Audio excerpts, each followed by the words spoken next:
பிரியமானவர்களே, இயேசுவின் நாமத்தில் உங்களை வாழ்த்துகிறேன்.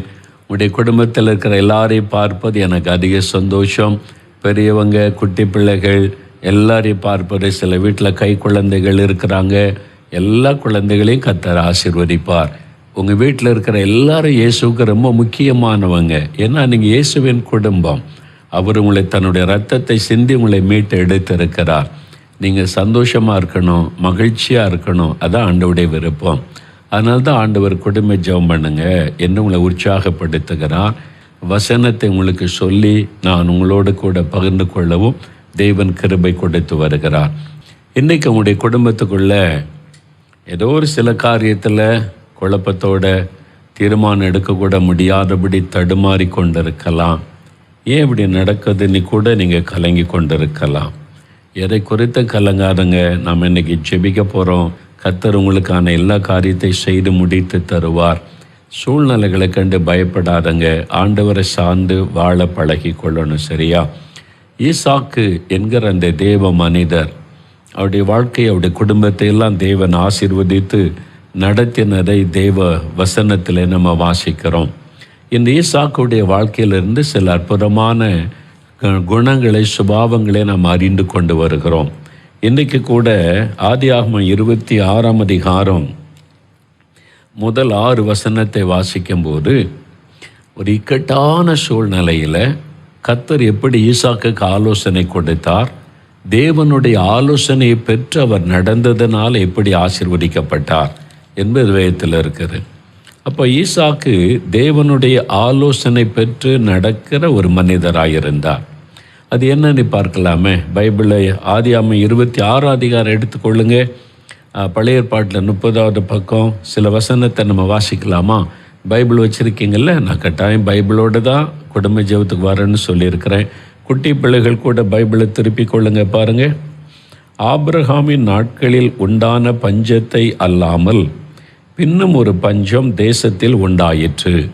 அப்பொழுது ஈசாக்கு பெலிஸ்தருக்கு ராஜாவாகிய அபிமெலேக்கினிடத்தில் கேராரூருக்கு போனான். கர்த்தர் அவனுக்கு தரிசனமாகி, நீ எகிப்து தேசத்துக்கு போகாமல் நான் உனக்கு சொல்லும் தேசத்திலே குடியிரு, இந்த தேசத்திலே வாசம் பண்ணு, நான் உன்னோட கூட இருந்து உன்னை ஆசீர்வதிப்பேன், நான் உனக்கும் உன் சந்ததிக்கும் இந்த தேசங்கள் யாவையும் தந்து உன் தகப்பனாகிய ஆபிரகாமுக்கு நான் இட்ட ஆணையை நிறைவேற்றுவேன். ஆபிரகாம் என் சொல்லுக்கு கீழ்ப்படிந்து என் விதிகளையும் என் கற்பனைகளையும் என் நியமங்களையும் என் பிரமாணங்களை கை கொண்டபடியால் நான் உன் சந்ததியை வானத்தின் நட்சத்திரங்களைப் போல பெருக பண்ணி உன் சந்ததிக்கு இந்த தேசங்கள் யாவையும் தருவேன், உன் சந்ததிக்குள் பூமியில் உள்ள சகல ஜாதிகளும் ஆசீர்வதிக்கப்படும் என்றார். ஈசாக்கு கேராரிலே குடியிருந்தான். பாருங்க, ஒரு கொடிய பஞ்சம் வருகிறது. ஒரு நெருக்கமான சூழ்நிலை, அந்த தேசத்தில் வாழ முடியாத சூழ்நிலை. அப்போ என்ன செய்கிறதுன்னு கலங்கி பக்கத்து தேசமாகிய பெலிஸ்தருடைய ராஜாவாகிய அபிமெலேக்கு ஆட்சி பண்ணக்கூடிய கேராரூருக்கு அவர் போனார். இப்போ அவருக்குள்ள ஒரு எண்ணம் உண்டாக்கலாம், எகிப்துக்கு போகலாம், எகிப்து செழிப்பான இடம் என்று. அப்போ கர்த்தர் தரிசனமாகி சொல்கிறாரு, நீ எகிப்துக்கு போகாத, நான் உனக்கு சொல்லும் தேசத்தில் குடியிரு, இந்த தேசத்தில் வாசம் பண்ணு, நான் உன் கூட இருப்பேன், உன்னை ஆசீர்வதிப்பேன் அப்படின்னு ஆண்டவர் சொல்கிறார். ஏன்னா இதுக்கு முன்னால் ஒரு கொடிய பஞ்சம் ஆபிரகாம் காலத்தில் வந்தபோது ஆபிரகாம் எகிப்து தேசத்துக்கு போனார். அங்கே நடந்த சம்பவம்லாம் பைபிளில் எழுதப்பட்டிருக்கிறாரு. ஈசாக்குக்குள்ளே இந்த எண்ணம் வந்திருக்கலாம். ஈசா அந்த எகிப்து தேசம் செழிப்பான ஒரு தேசம், ஒருவேளை நம்ம அங்கே போனால் இந்த பஞ்ச காலத்தில் தப்பித்து கொள்ளலாம் என்று நினைத்திருக்கலாம். இப்போ நம்ம ஒரு கொடிதான காலத்திற்குள்ளே கடந்து போகிறோம் இல்லை? COVID-19 என்று சொல்லி கொள்ளை நோய், அதனுடைய பாதிப்புகள், பொருளாதார வீழ்ச்சிகள், வேலை இழப்புகள், பிஸ்னஸ் பாதிப்புகள், பிள்ளைகள் ஸ்கூலுக்கு போக முடியாத நிலைமை, நிறைய பாதிப்புகளை சந்திக்கிறோம். இந்த சூழ்நிலையில் என்ன பண்ணுவார்? நிறைய பேர் வெளிநாட்டில் இருந்தவங்க இந்தியாவுக்கு திரும்பி வந்துட்டாங்க. சென்னையில் இருந்தவங்க அவங்கவுங்க கிராமத்துக்கு திரும்பி போனாங்க. மறுபடியும் சென்னை பட்டணத்துக்கு போனாங்க. ஏன் இங்கே வந்தோம், நம்ம அங்கேயே இருந்திருக்கலாமோ, இப்படி 2 மனதோடு குழம்பின நிலைமை. வெளிநாட்டிலேருந்து வந்த கூட நான் அங்கேயே இருந்திருக்கலாமோ, நான் தவிர்தலாக வந்துட்டேனே.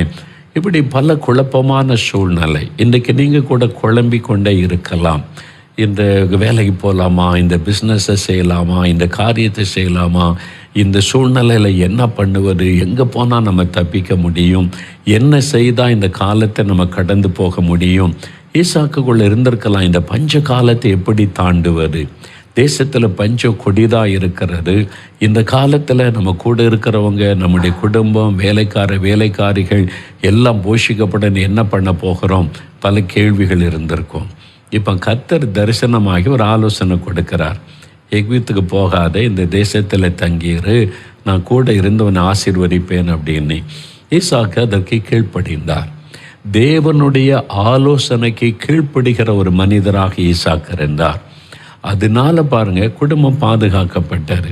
பஞ்ச காலத்தில் கூட கர்த்தர் அவரை போஷித்து காப்பாற்றி ஆசீர்வாதமாய் நடத்தினரை தொடர்ந்து வாசிக்கும் போது அறிந்து கொள்ள முடியும்.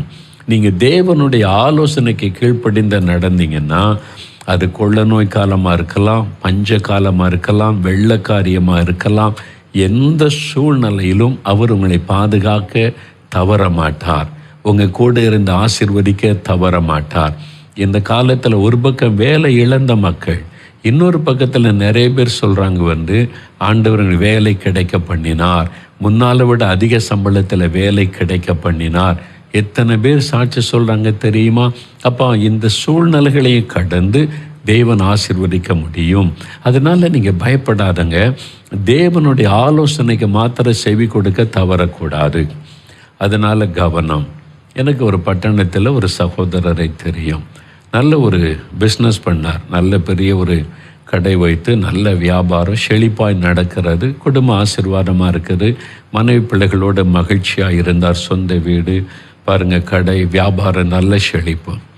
இப்போ திடீரென்று அவருக்குள்ள ஒரு ஆசை வந்தது, புதிதாக ஒரு பிஸ்னஸ் ஆரம்பிக்கணும்னு சொல்லி யாரும் சொன்னாங்க. இவருக்கு பழக்கமானது ஒரு பிஸ்னஸ், அவர் வேறு ஒரு பிஸ்னஸை குறித்து ஒரு ஆள் சொன்னாங்க, இதில் நீங்கள் இத்தனை லட்சம் இன்வெஸ்ட் பண்ணால் இவ்வளோ லாபம் வந்துடும், நம்ம சேர்ந்து செய்யலாம், நம்ம பார்ட்னராக வச்சு இந்த பிஸ்னஸை பண்ணலாம் என்பதாய் சொல்லி ஆசையான பல விளக்கங்களை சொன்னவுடனே இவருக்கு ஆசை, சரி அதை நம்ம முயற்சி பண்ணலாமே என்று சொல்லி அப்போ அவர் தீர்மானம் பண்ணி பார்ட்னர்ஷிப் போட்டு இத்தனை லட்சம் கொடுக்க ஒழுங்கு பண்ணி அந்த ஆரம்பத்துக்கு பாருங்கள், நம்முடைய ஊழியத்தில் இந்த உடன் ஊழியராக இருக்கிற அப்பாதுரை பிரதர் சகோதரரை அழைத்திருந்தாங்க.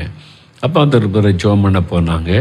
போயிட்டு சொன்னாங்க, இந்த பிஸ்னஸ் தேவ சித்தமாக எனக்கு தெரியவில்லை, இது வேண்டாம், இது உங்களுக்கு நஷ்டத்தை கொண்டு வரும், உங்களுக்கு ஏற்கனவே இருக்கிற பிஸ்னஸை செய்யுங்க, அதை விருத்தி பண்ணுங்க, அதுக்கு இன்னொரு பிரான்ச்சு கூட ஆரம்பித்து செய்யலாம், இது செய்கிறது ஆண்டோடைய சித்தமாக எனக்கு தெரியலை, உங்களுக்கு பொருள் நஷ்டத்தை உண்டாக்கும் அவமானத்தை கொண்டு வருவது வேண்டாம் என்று சொன்னார்கள். அவங்க ஆலோசனை கொடுத்து ஜெபிச்சாங்க. ஆனால் அந்த சகோதரன் உள்ளத்தில் தீர்மானம் பண்ணிட்டார், இதை செய்யணும், இதில் இத்தனை லட்சம் லாபம் வரும்ன்றாங்க, பெரிய பிஸ்னஸ் ஆயிடலான்னு சொல்கிறாங்கன்னு சொல்லி அந்த ஆசையில் அவர் தேவனுடைய ஆலோசனைக்கு செவி கொடுக்கவில்லை. சிரித்து கொண்டே கேட்டுக்கொண்டார். ஆனால் அவர் செய்கிறபடியே செய்து கொண்டிருந்தார். என்கிட்ட வேதனையோடு சொன்னாங்க, நான் சொன்னேன், அவர் கேட்கல பிரதர் சொல்லி. நானும் கூட போய் ஜெபம் பண்ணினேன். ஆவியானுடைய பிரசன்னம் வழிநடத்துதலை பார்க்க முடியலை. அப்போ கர்த்தர் ஏற்கனவே ஆலோசனை கொடுத்துட்டாரு, இது உனக்கு வேண்டாம் என்பதை போல. நம்முடைய நண்பர்கள், உறவினர்கள், மற்றவங்க ஒரு புதிய காரியம் சொன்னால் ஒரு பகுதியை தான் சொல்லுவாங்க, அடுத்த பகுதியை சொல்ல மாட்டாங்க. தங்களுக்கு சாதமான பகுதியை சொன்னால் உங்களுடைய ஆசையை அவங்க தூண்டி விட்டு செய்ய வச்சுருவாங்க. நீங்கள் தான் கவனமாக இருக்கணும். பாருங்கள், தேவன் என்ன ஆலோசனை கொடுக்குறான்னு கேட்டிருக்கணும். அவங்க அதெல்லாம் கேட்கல. அவங்களுக்கு நண்பர்கள் சொல்கிறாங்க, மற்றவங்க சொல்கிறாங்க, நமக்கு நிறைய லாபம் வரும், செஞ்சிடலான்னு சொல்லி அவங்க அதுக்கு ஜெபம், விசுவாசம் எல்லாமே பயன்படுத்தினாங்க. உண்மைதான். ஆனால் என்ன நடந்தது தெரியுமா? பல லட்சங்கள் நஷ்டமாகி அந்த பிஸ்னஸை இழந்து, ஏற்கனவே அவங்களுக்கு பல வருஷமாக இருந்த பிஸ்னஸையும் அதனால் இழந்து, வீட்டை இழந்து, எல்லாத்தையும் இழந்து, சொந்த ஊரில் இருக்க முடியாமல் வேறு ஊருக்கு போக வேண்டிய ஒரு சூழ்நிலை வந்து விட்டார். எந்த ஊரில் எவ்வளோ பிஸ்னஸில் மகிமையாக ஒரு கர்த்தருக்கு சாட்சி ஆசீர்வாதமாக இருந்தாங்களோ அந்த ஊரில் இருக்க முடியாத சூழ்நிலை வந்து விட்டார். அப்போ அடிக்கடி பிரதர் அப்பாதரை பிரதர்களும் சொல்லி வருத்தப்படுவாங்க. கர்த்தர் எவ்வளவோ சொன்னார், அவங்க கேட்கலையே, அதனால் இந்த ஆசீர்வாதத்தை இழந்து போனாங்களேன்னு சொல்லி. சாதாரண இழப்பல்ல அது. அது இருந்த எல்லாத்தையும் இழந்து போயிட்டாங்க. ஊர்லேயே பட்டணத்தில் இருக்க முடியாமல். எதனால்? தேவனுடைய வார்த்தைக்கு கீழ்ப்படியாத ஒரு காரியத்தினால. ஆண்டவர் சொல்கிறார் ஈசாக்கை பார்த்து, ஈசாக்கு, எகிப்துக்கு போகாத, நீ அதை செய்யாத. ஆபிரகாம் போனார்னு நீ போகாத, நீ இங்கே இரு, நான் சொல்கிற இடத்துல இரு, நான் கூட இருப்பவன் ஆசீர்வதிப்பேன். ஈசாக்கை கீழ்ப்படிந்தார். தேவனுடைய ஆலோசனை. நீங்கள் தேவ ஆலோசனை பெற்றுக்கொண்டீங்களா?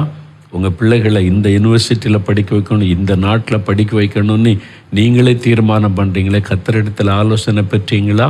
நான் இங்கே போய் வேலை பார்க்கணும், இங்கே போய் பிஸ்னஸ் பண்ண நீங்களே முடிவு செய்கிறீங்களே, கர்த்தருடைய ஆலோசனை கேட்டீங்களா? இவரை பார்ட்னராக சேர்த்து இந்த பிஸ்னஸ் பண்ணிடலாம், இவர் ரொம்ப திறமைசாலி, அவர் கூட சேர்ந்தால் நம்மளும் பெரிய கோடீஸ்வரன் ஆயிடலான்னு நீங்களே தீர்மானம் பண்ணுறீங்களா? கர்த்தரிடத்தில் ஆலோசனை கேட்டிங்களா? யோசித்து பாருங்கள். ஈசாக்கு தேவனுடைய ஆலோசனைக்கு கீழ்ப்படுகிறவராயிருந்தார். அதனால் எப்பொழுதும் உடைய மனதில் எந்த காரியத்திற்கு நான் கர்த்தரிடத்தில் கேட்டு தான் தீர்மானிக்க முடியும் என்று ஒரு தீர்மானம் வைத்து கொள்ளுங்க. ஒரே நாளில் போய் நீங்கள் கர்த்தரிடத்தின் ஆலோசனை சில சமயம் பெற முடியாது. சில நாட்கள் ஆகும், சில வாரங்கள் ஆகும். வெயிட் பண்ணுங்க, காத்துருங்க, ஜெபம் பண்ணுங்க, அவசரப்படாதங்க. நீங்கள் அவசரப்பட்டு ஒன்று செய்தால் மாபெரும் இழப்பை சந்தித்து அவமானப்பட்டு எல்லாவற்றையும் இழந்துவிட நேரிடும். அதனால தான் தேவனுடைய ஆலோசனைக்கு செவி கொடுப்பது அவ்வளோ முக்கியம் என்பதை உணர்ந்து கொள்ளுங்க. ஈசாக்கு நல்ல தேவனுடைய ஆலோசனைக்கு கீழ்ப்படுகிற ஒரு மனிதராக இருந்தார். அதனால தேவன் இந்த பஞ்ச காலத்தில் கூட பாதுகாத்து ஆசீர்வதித்து நடத்தினார். அதனால் உங்கள் வாழ்க்கையில் கூட கொள்ள நோய் வரலாம், பஞ்சம் வரலாம், பயங்கரமான பூமி அதிர்ச்சி வரலாம், வெள்ளங்கள் வரலாம், சூழ்நிலைகள் எப்படியும் மாறலாம். உங்கள் கூட இருந்து உங்களை பாதுகாத்து உங்களை ஆசீர்வதித்து நடத்துகிற ஒரு கர்த்தர் இருக்கிறார். அவரை சார்ந்து கொள்ளுங்க, அவர் மேலே விசுவாசம் வைங்க, அவருடைய ஆலோசனையின்படி நடக்க அர்ப்பணித்து கொள்ளுங்க. சரியா? அவருக்கு ஒரு பெயர் உண்டு, ஆலோசனை கர்த்தா. அவர் அழகாய் உங்களுக்கு ஆலோசனை கொடுத்து உங்களை வழி நடத்துவதை நீங்கள் காண முடியும். எனக்கு அன்பானவர்களே, நீங்கள் இந்த ஊழியத்தை பார்க்குறீங்க, வியாழக்கிழமை தோறும் ஜெபம், ஆயிரக்கணக்கான மக்கள் வருவாங்க. திறப்பின் வாசல் ஜெபம், 40,000 மக்கள் வருவாங்க. நற்செய்தி கூட்டம் நடத்தினால் 50,000 மக்கள், 60,000 மக்கள் கூடுவாங்க. இப்படி எல்லா ஊழியம் செய்கிறோம். இப்போ இந்த கொள்ள நோய் காலத்தில் எல்லாம் முடக்கப்பட்டு விட்டது. இனிமேல் ஒன்றுமே இல்லை. ஆண்டவரே நாங்கள் என்ன செய்யட்டும், இனிமேல் என்ன செய்யணும்னு காத்திருந்து ஜெபித்த போது தேவன் ஆலோசனை கொடுத்தார். ஜெபிக்கலாம் வாங்க, நிகழ்ச்சி ஆரம்பித்து ஜனங்களை ஜெபிக்க வை, ஜனங்களோட ஜெபம் பண்ணு, அவங்களுக்கு வேத வசனத்தை நீங்கள் சொல்லுன்னு சொல்லி அற்பமாய் ஆரம்பிக்கப்பட்டார். இன்றைக்கி சனி ஞாயிற்றுக்கிழமையில் பல லட்சங்கள் அமர்ந்து ஜெபிக்கிறாங்க, வசனத்தை கேட்குறாங்க. நாங்கள் இங்கே திறப்பின் வாசல் ஜெபம் நடத்தி மாதம் நடத்தினா கூட இவ்வளோ பேரை சந்தித்திருக்க முடியாது. ஊராக போய் பெரிய பெரிய லட்சக்கணக்கான பணம் செலவு பண்ணி கூட்டம் நடத்தினா கூட இவ்வளோ பேரை சந்தித்திருக்க முடியாது. தேவனுடைய ஆலோசனைக்கு செவி கொடுத்த போது ஆண்டவர் எவ்வளவு அழகாய் நடத்துகிறார் பார்த்தீங்களா? மூளை அறியல நான் யோசனை பண்ணி அப்படி செஞ்சலாம் இப்படி செஞ்சலான்னு பிளான் பண்ணியிருந்தா அந்த ஆசீர்வாதம் வந்திருக்காரு. ஆகவே தேவனுடைய ஆலோசனைக்கு இடம் கொடுத்து அந்த ஆலோசனையின்படி நடக்க அர்ப்பணித்து கொள்ளுங்க. யாரோட ஆண்டவர் பேசுவார் தெரியுமா? யார் கீழ்ப்படுகிறாங்களோ அவங்களோட தான் பேசுவார். நீங்கள் கீழ்ப்படியாத பட்சத்தில் ஆண்டவரை ஒதுங்கி நின்று கொள்ளுவார். அதனால் ஒப்பு கொடுங்க, ஆண்டவரே நீங்கள் என்ன ஆலோசனை கொடுத்தாலும் கீழ்ப்படுகிற நான் செய்கிறேன்னு சொல்லுங்கள். சரியா? இப்போ ஜெபிக்கலாமா? முழங்கால் படியிடுங்க. உங்களுடைய ஃபேமிலியில் ஏதோ ஒரு காரியத்தில் குழப்பத்தோடு இருக்கீங்களா? ஆண்டவரை ஆலோசனை கொடுங்க. நீங்கள் சொல்கிறபடி நாங்கள் செய்கிறோம், நாங்கள் நடக்கிறோம், நீ உங்கள் விருப்பம்தான் எங்களுக்கு தெரியணும். ஆண்டவரே நீ ஜெபிக்க ஆரம்பிங்க. ஆண்டவர் அழகாய் நடத்துவார். நாம் ஜெபிக்கலாம். தகப்பனே, இந்த சந்தோஷமான வேலைக்காக நன்றி அப்பா. எத்தனையோ குடும்பங்கள் குழப்பத்தில், நெருக்கத்தில், பயத்தில், கலக்கத்தில், அடுத்து என்ன செய்கிறது, இதுக்கு என்ன பண்ண, அதுக்கு என்ன பண்ண, எப்படி செய்ய போகிறோம், அப்படி செய்திடலாமா இப்படி செய்திடலாமான்னு கலங்கி நிற்கிறாங்கப்பா. ஆண்டவரே, ஈசாக்குக்கு தெளிவான ஆலோசனை கொடுத்தீங்களே, உங்கள் பிள்ளைகளுக்கு ஆலோசனை கொடுங்க. அவங்க என்ன செய்யணும், இந்த இக்கட்டான காலத்தில் என்ன செய்யணும், எப்படி செய்யணும், அவங்களுக்கு ஆலோசனை கொடுங்க. நீங்கள் சொல்கிறபடி செய்ய அவங்க ஆயத்தமாக இருக்கிறாங்க. ஈசாக்கை போல நம்முடைய ஆலோசனைக்கு கீழ்ப்படுகிற இருதயத்தை எங்களுக்கு தாரும். ஆண்டவரே, அதற்கு எங்களை ஒப்பு கொடுக்கிறோம். இப்பொழுதும் தகப்பனை, எங்களுடைய குடும்பத்தை நாங்கள் உமக்கு அர்ப்பணித்திருக்கிறோம். இது உங்கள் குடும்பம், நாங்கள் உமக்கு சொந்தம். நீங்கள் எங்களை வேலையடைத்து பாதுகாத்து நடத்துறீங்க. தீங்கு அணுகாதபடி அதற்காய் ஸ்தோத்திரம். நீர் எங்களை ஆசீர்வதிக்கிற தேவன். ஆசீர்வதியும், தேவைகளை சந்தியும், வழிகளை திறந்து தாரும். உம்முடைய கரத்தில் அர்ப்பணிக்கிறோம். ஆவிக்குரிய ஆசீர்வாதங்களை தாரும். இன்னும் ஜெப ஆவியை தாரும். இன்னும் அன்றாட ஜெபிக்க கிருபை தாரும். இப்பொழுதும் தகப்பனே, எங்களை ஆசீர்வதித்ததைப் போல எங்கள் தெருவில் இருக்கிற, கிராமத்தில் இருக்கிற, ஊரில் இருக்கிற எல்லா மக்களையும் சந்தியும். எல்லா மக்களுக்கும் அந்த ரட்சிப்பின் சந்தோஷத்தை தாரும். ஆலோசனைகளை தாரும். சத்தியத்தை அறிந்து கொள்ள கிருபை தாரும். எங்கள் தமிழ்நாட்டில் இருக்கிற 8 கோடி மக்கள் ரட்சிக்கப்படணும். உம்மை அறிந்து கொள்ளணும். அவருடைய மனக்கண் திறக்கப்படணும். இந்தியாவில் இருக்கிற 138 கோடி மக்களுக்காக ஜெபிக்கிறோம். அவங்க என் சகோதர சகோதரிகள், அவங்களும் ஆலோசனையை பூரணமாய் பெற்றுக்கொள்ள நீங்கள் சந்திக்க, ரட்சிக்க ஜெபிக்கிறோம். எங்களை ஆளுகிறவர்கள் மேலே நீங்கள் ஆளுகை செய்யுங்க. நீங்கள் அவங்கள வழி நடத்துங்க. எங்கள் தேசத்தில் சமாதான, நல்வொழுக்க, அமைதி காணப்பட ஜெபிக்கிறோம்ப்பா. தகப்பனை, பாவங்கள், துன்மார்க்கங்கள், அசுத்தங்கள், லஞ்சங்கள், அநியாயங்கள், மதுபானங்கள் எல்லாம் ஒளியேற்றும். ஒரு மாற்றப்பட்ட, பரிசுத்தமாக்கப்பட்ட தமிழ்நாடாய் நாங்கள் காண உதவி செய்யும். ஆண்டவர் அப்படி ஆசீர்வதிக்கிற அன்பிற்காக ஸ்தோத்திரம். எங்கள் ஜெபத்தை கேட்டதற்காய் நன்றி. இந்த வாரத்தில் எங்களுடைய குடும்ப தேவைகள், பிஸ்னஸ், வேலை, எங்களுடைய எல்லா தேவைகளிலும் அற்புதம் செய்து ஆசீர்வதியும். நாங்கள் வேண்டிக் கொண்டதை பெற்றுக்கொண்டோம் என்று விசுவாசிக்கிறோம். இயேசு கிறிஸ்துவின் நாமத்தில் ஜெபிக்கிறோம் பிதாவே. ஆமேன், ஆமேன். என் ஆத்துமாவே கர்த்தரை சோஸ்திரி. என் முழு உள்ளமே அவருடைய பரிசுத்தமுள்ள நாமத்தை சோஸ்திரி. என் ஆத்துமாவே கர்த்தரை சோஸ்திரி. அவர் செய்த சகல உபகாரங்களை மறவாதே. ஆமேன், ஆமேன். பிரியமானவர்களே, ஆண்டவர் உங்களை ஆசீர்வதித்திருக்கிறார். ஈசாக்கு எப்படி தேவனுடைய ஆலோசனை பெற்றுக்கொண்டாரோ, ஒவ்வொரு காரியத்துக்கும் ஜெபம் பண்ணுங்க. ஆண்டவர் ஆலோசனை தருமுறை கீழ்ப்படிந்து அதற்கு உங்களை அர்ப்பணித்து கொள்ளுங்க. அப்போ தொடர்ந்து தேவன் உங்களை அழகாய் நடத்துவதையும் ஆசீர்வாதமாய் நடத்துவதையும் காண்பீங்க. கர்த்தருடைய ஆசீர்வாதம் உங்களோடு இருக்கட்டும். ஆனால் தினந்தோறும் குடும்ப ஜெபம் செய்வதை விட்டு விடாதருங்க. சரியா? கர்த்தருடைய ஆசீர்வாதம் உங்களோடு இந்த நடத்துவதாக. ஆமென்.